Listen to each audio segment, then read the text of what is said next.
What's up YouTube? Terminator 546 coming with a deck profile. Dark Simorgh lockdown, pretty much. At the last regionals I almost topped, but I lost to Macro Rabbits. Kinda sucked, it would have been my first regional top, but what can you do? Alright, so obviously you got 3 Dark Simorghs.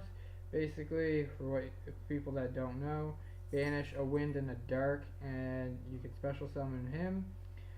Or you can, if he's in the graveyard, you can banish a wind and a dark in your hand and special summon him from the graveyard. His main effect is your opponent cannot set spells, traps, or monsters. Run 1 Gorz just in case I have nothing on the field. He can basically just be my way out. White Dragon Ninja, basically get him out when pretty much when I have nothing left to do. 1 Dark Arm Dragon. I haven't really got him out much, but he does come out sometimes and he does do pretty well. So I have 2 Ninja Grandmaster Hanzos. Basically search for the Ninjutsu Arts cards to bring out Simorgh or White Dragon Ninja. It's pretty straightforward. If he gets Veilered, he kind of sucks, but whatever. I run 2 Summoner Monks. Basically use him, ditch a spell card, get out a wind, either Synchro or Exceed, and then they're both in the graveyard if I Synchro for it, and then bring out an instant Simorgh.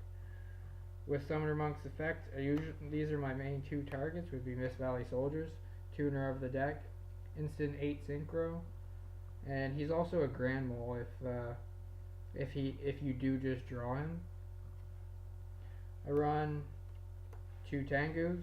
If I could put it at 3, I definitely would. Also 2 wind targets. Basically, once he removed from the field, you can special summon the other one from my deck.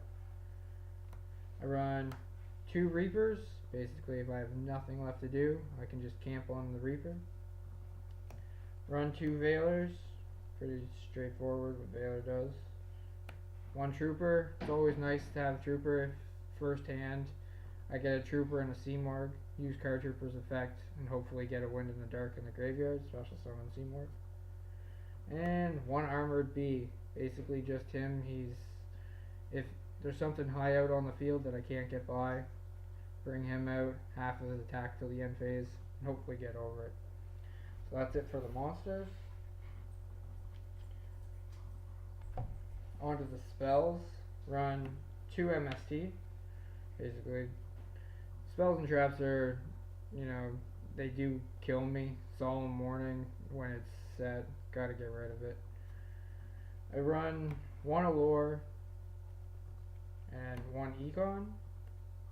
Duality. I only do run 1 Duality just because I can't special summon after I use it. So it kind of does screw me over quite a bit, but if I have nothing in my hand, I will do the Duality. 1 Swords, nothing in hand, obviously just use the swords.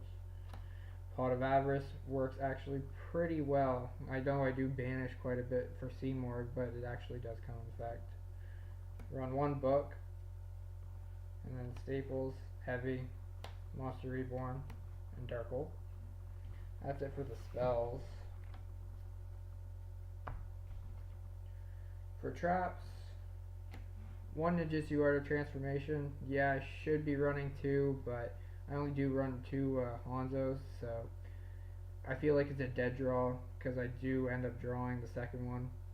But I do run Super Transformation if I do want to get the White Dragon Ninja out. I only run 2 Anti-Spell Fragrances. I have the third one in my side, but 2 is usually just enough. Run 1 Threatening Roar. It's pretty nice. Chainable if it's MST'd.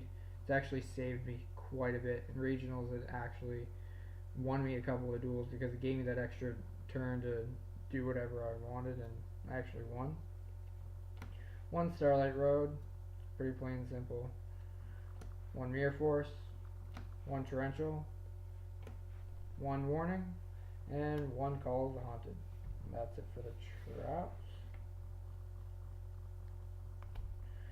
And for the extra deck, I run 2 Stardust Dragons, one for usually just the Starlight Road, and if I get a first turn Summoner Monk in the spell, I usually will go for the Stardust if I don't know what they're playing. Yeah. Or if it's later on in the game, I know that they've already used their Dark Hole or anything else, I'll go for Thought Ruler Archfiend.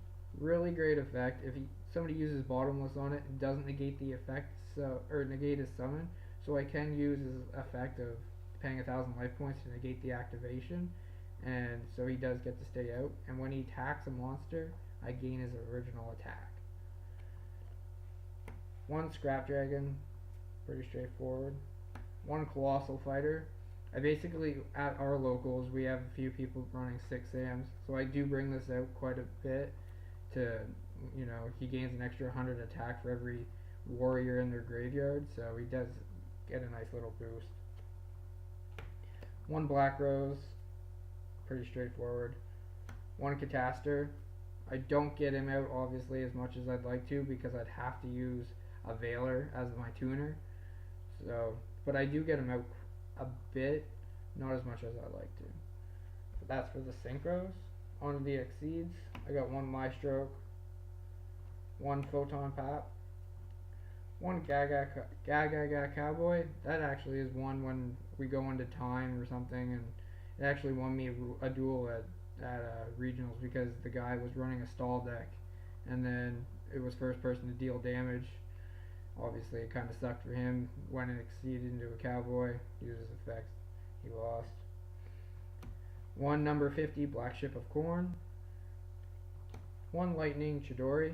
This card is actually really good in this deck with the Tengus and everything. 1 number 39 Utopia. Number 17 Leviathan Dragon. And another camping card for another as a Zemains. That's pretty much it. I'm not going to show you the side deck just because my side deck revolves around my locals. But yeah, that's pretty much it. Thanks for watching. Comment. Let me know what you think. Thanks.